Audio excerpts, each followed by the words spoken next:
সবার প্রথমে বলতে চাই আই লাভ ইউর সিটি। আমি চিটাগং খুবই বেশি ভালোবাসি। আই গলা আছি সো চিটাগং পছন্দের। আমি সবার প্রথমে তাসনিমকে ধন্যবাদ জানাতে চাই এত সুন্দর একটা প্রোগ্রাম অর্গানাইজ করার জন্য এবং আমাকে এটা প্রেজেন্ট করার জন্য যে চিটাগংয়ের মানুষ আমাকে আসলে কতটুকু ভালোবাসে। আমি যখন আসলে চিটাগংয়ে এসেছি এই জন্য বলছি না, আমি যখন চিটাগংয়ের কোনো কাজ শুনি বা শো আমি কিন্তু আসলে খুবই ভালোবাসি। ইভেন আমার মনে হয় আমি যদি ঢাকার কাজ না থাকতো আমি চিটাগংয়ে সেটেল হয়ে যেতাম।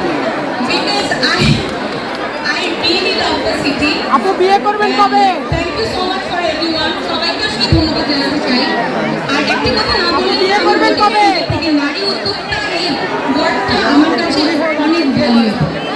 কারণ প্রত্যেকটা নারীকে আমি অনেক সাপোর্ট করতে চাই, অনেক অ্যাপ্রিশিয়েট করতে চাই।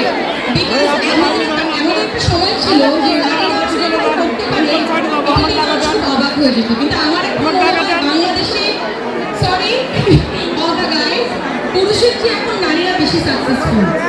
সো এটা আমার কাছে অনেক গর্বের ব্যাপার, আমার কাছে অনেক অ্যাপ্রিশিয়েটের ব্যাপার। সো নারী উদ্যোক্তা যারা যারা আছেন আমি সবার জন্য অনেক অনেক শুভকামনা।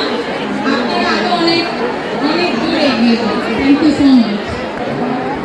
সবাই জোরে একবার বলবেন তানজিম তিশা বিপিন বলবেন।